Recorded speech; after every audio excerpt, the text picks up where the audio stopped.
Good morning. It's the Truth Whisperer, Veteran Housing Auditor. It's 7:25 a.m., December 16th, 2024, and you know, I am waiting on calls from the Dayton VA vet what do they call patient advocate, yeah, and Diane Foster Smith, the director of the HUD VASH program at the Dayton VA, and my caseworker who will call with his sidekick Carla and Edith Thompson, the supervisor of HUD VASH out there. So I'm waiting on those calls. They're supposed to come, and might not even come. I'm going to wait until 9 o'clock today, and I'm waiting on a call from my neighbor. She's an older black lady, lives by herself. Um, but I'll get into that more in a second. Um, because of my health and everything, I couldn't get out and move any of my stuff into storage. On Saturday, it was 25 degrees out, and then it warmed up yesterday, and it rained all day. So, I don't even have a definitive date from the court on when I got to be out of here. So it could happen at any moment.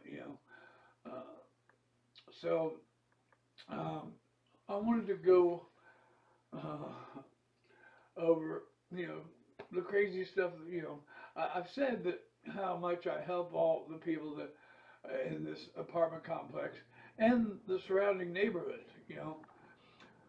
The lady across the street named Karen, I don't know her last name. Um, I called her yesterday or day before yesterday to ask her about if she could look at her video. She got a home security system. I wanted her to look and see if she could see who was prowling around outside my apartment at 3 a.m. The other night. And she didn't get home till late. I was already asleep. So I called her yesterday to ask her about that, to talk to her about that. And she kind of changed the subject and was talking about how she didn't have any heat over there and it was 50 degrees in her apartment and all that stuff. And I had done a lot of stuff for her over the past 3 years, and a lot of it, uh, you know, I did a bunch of stuff. I didn't charge her nothing, and every once in a while, she would throw me a little bit of money for doing stuff over there, and so I offered to. I said, hey, well, I'll come over there and take a look at it. Oh, no, you don't got to. No, that's all right. She kept saying, no, no, no. And I said, listen, I can't leave you sitting over there without heat. She goes, I don't have any money. Always crying poor. So I said, listen, I'm not going to charge you for that. I'll come over there and look at it. So I went over there, looked at it, and the best I could determine was the thermostat wasn't working correctly. So I took all my stuff home, my tools, and she went the to Lowe's and bought a thermostat and called me when she got back. I hauled everything back over there, and uh, my cordless drill and drill bits is in my storage unit. So, and she didn't have one. So I said, okay, well, I got to go to the storage unit first thing in the morning because the clothes I have on are the only clothes I have. I took every bit of clothing and put it in storage. I almost had everything out of here, except for what's in this living room. And I just my hernia has grown twice, double in size since I started moving this stuff, and I'm not going to kill myself getting this stuff out of here. So I told her when I got back, she's got to take her grandson to school this morning at 8 o'clock, and I told her I'm going to go to the storage unit at 8 o'clock and get some clothes and everything out, and I would do it for her when she get back. She said okay, so I came home, and then she calls me and asked me if she got a drill, if I would come back over there and do it. I had just laid down in bed, and when I said, look, I just laid down in bed, I'll come over. Well, all right then, She got real snotty with me like I owed her something. I mean, people just have, and while I was over there working, I was chit chat with her. She knows what I'm going through over here, and she couldn't care less about any of that. So this morning, I'm not going to the storage unit at 8. I'm going to give these people they're supposed to call until 9. I'm going to call a patient advocate myself. That'll be added onto this channel later on what's said there, and I here I am stuck in my chair again, can't do much of nothing because I gotta try to honor people that have a long history of broken promises, and mistreatment and abuse against me. I'm at their mercy, but not really. I mean, I can always move into my vehicle like the my caseworker. Oh, this is voluntary. You don't have to be in this program. Yeah, that's what they want. They want me to quit. They want me to, excuse me. They want me to get belligerent and violent, threatening, so they can just throw me off the program. So, I got to stay one step ahead of these criminals, because that's what they are. They're criminals, and I've proven that time and time again on these channels. The America's Broken Public Housing System videos and veteran housing auditor videos, and a little bit on the Truth Whisperer. I started having fun with this. I'm not going to let these people control me emotionally anymore. I'm not going to get mad and use profanity and just be angry to the point where I'm about to give myself a stroke. I mean, it's not worth it. These people are definitely not worth dying for. But,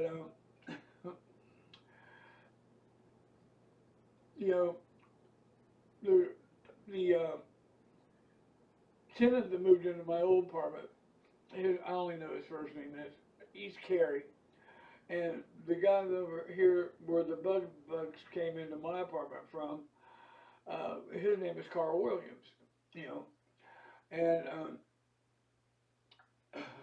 none of these people at the Public Housing Authority or over at the Dayton VA Hospital HUD-VASH department knew what federal regulations were, regarding the public, and it's in our public housing contract, and they have no idea what the HUD guidelines are for proper bed bug extermination in a multi-unit complex,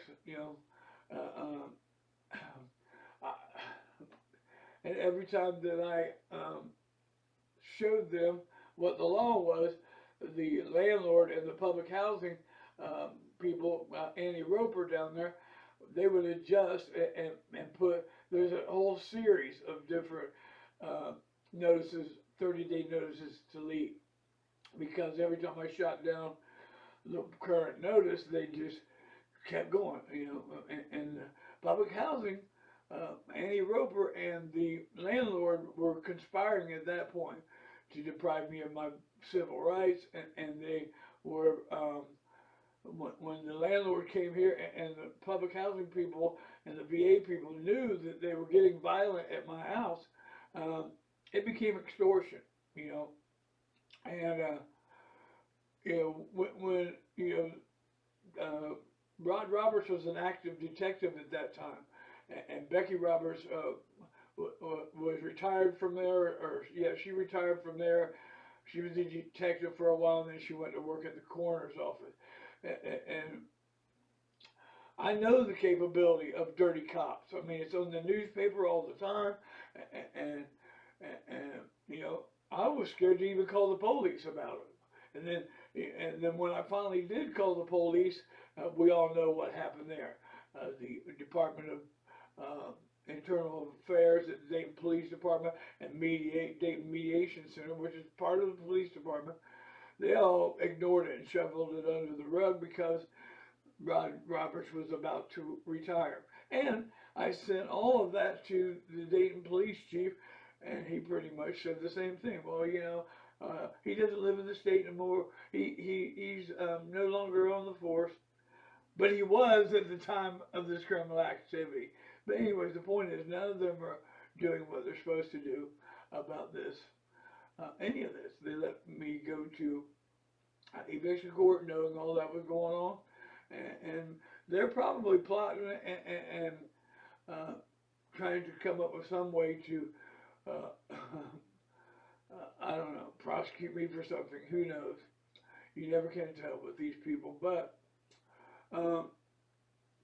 you know, when I brought up that it was unlawful to charge veterans $500 apiece for the extermination, and it's in the housing contract, it's in federal regulations, it's on the HUD website, they refunded, they stopped charging people because they were attempting to charge me. They were attempting to extort money from me using fear and intimidation, banging on my door like a madman, you know, telling me to come outside and face us face to face, you know, and a series of emails I forwarded to everyone, you know. So I saved Carl Williams and Carrie in number 5, no, $500, you know, and you saw the video. There was a video posted the other day about Carrie coming over here demanding cigarettes off of me, you know, like I owed him something, you know. And that's the way these people are. They all think I owe them something. And they all, every one of them knows that I have done way more than I was ever obligated to do for them for free, you know.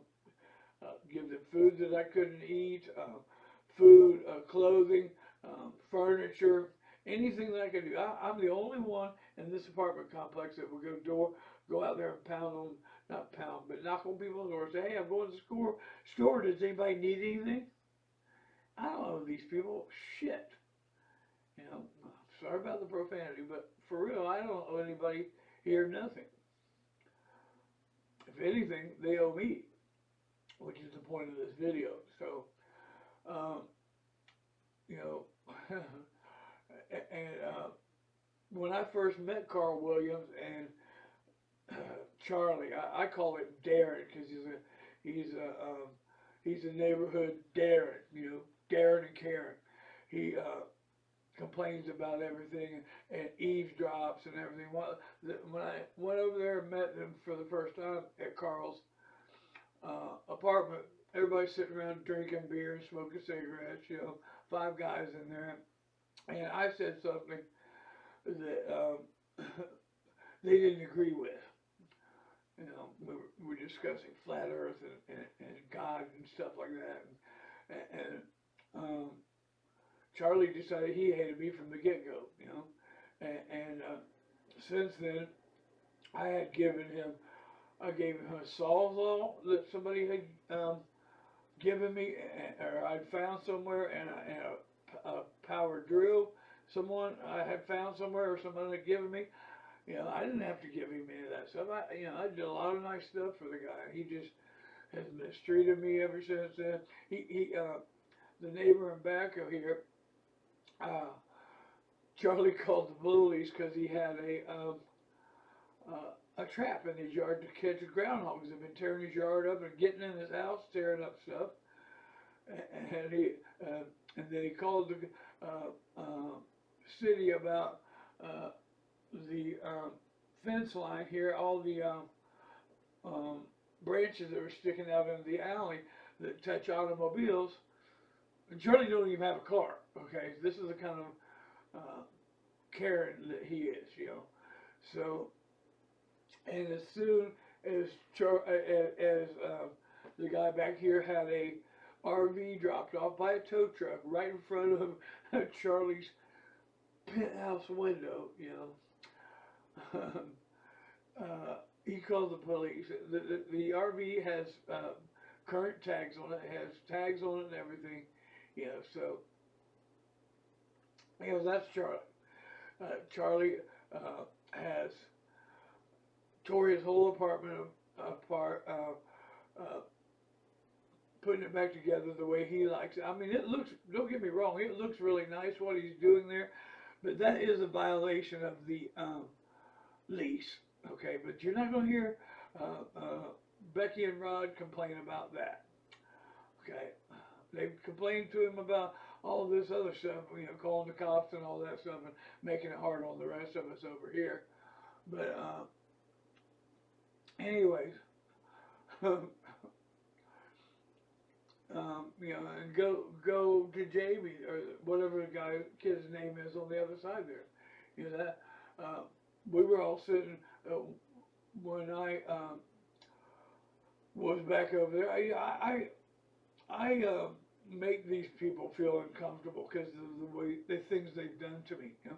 I'll go over there and sit on the couch while they're smoking and drinking. I don't drink. I smoke cigarettes, but you know, I'll go there and sit and I'll gather information that way. You know, Carl says that he, you know, he bought a gun. He was sitting over there. You know, he's about to die and stuff, and telling everybody how he would love to shoot somebody before he dies. I'm like, wow. You know, and I've said something to Becky and Rod about it, and Greater Dayton Premier Management and the HUD VA people, and they just ignore it. They don't care. You're not supposed to have, in a multi-unit complex, you're not supposed to have guns that aren't in safes or some kind of, he's got loaded guns laying around on his table over there. What happens if he knocks that off and kills somebody? You know, I tell you what, if I'm not the one that gets killed, I'll be stepping right up and saying, hey, here's the evidence that everyone knew that, and you need to go after them. Which really sucks, because that'll be out of the taxpayer's pocket. But at least these people will go into the bread line or soup line, or hopefully something happens to them, because they're criminals. They're not doing their job. They're taking your tax dollars, and they're destroying people's lives with impunity. So,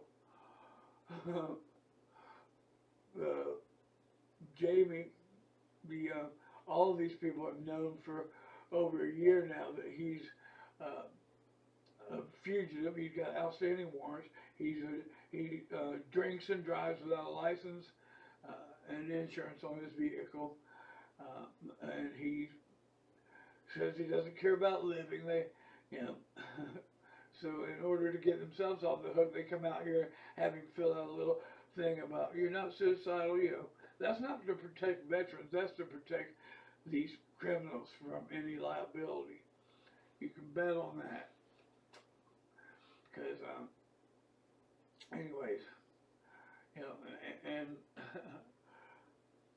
these people are scared of Rod and Becky is what it really boils down to. Because they know they're police officers, you know, and now they're retired police officers, but they've got police connections, you know, which is dangerous, you know. And right now, I'm not feeling too comfortable. Matter of fact, I'm in fear of my life because of the events that happened at the courthouse the other day after I left, you know. And later that night, people were out here stalking at my bedroom window while I'm asleep, and then crank phone calls at the same time. Yeah, and that's why I'm making these videos, because no one's trying to protect me. I'm going to keep a record of this out there, you know, and keep adding to it every time that something happens, you know. You know, the black lady, she's not a lady, she's something else. Anita Chisholm lives in apartment 6 over here. I showed emails that they were Rod and Becky. See, ever since I've known Rod and Becky, every month they're going to throw Anita out because she's behind in her rent and this or that and the other. And that's a violation. That's discrimination because they're coming after me for non-payment of rent and evicted me, but every month since I've lived here for 3 years, she's never paid her rent on time. And all I got, I'll post that, if I can find it real quick, I'll post that as the thumbnail to this so you can see, I have no reason to lie. I'm not a liar, I'm not a thief, period. There's no one on this earth that will say that to my face or to yours, because they don't exist. I don't lie. I don't steal, and I'm way over my obligations to be nice to people. So anyway, hopefully this 22 minutes didn't waste your time, and I'm going to sit here and wait for these phone calls to come, and then I'm going to go out at 9 o'clock. I'm going to leave here and go get some clothes out of my, and get some things that I took to the storage unit out that I need here, to move and to live,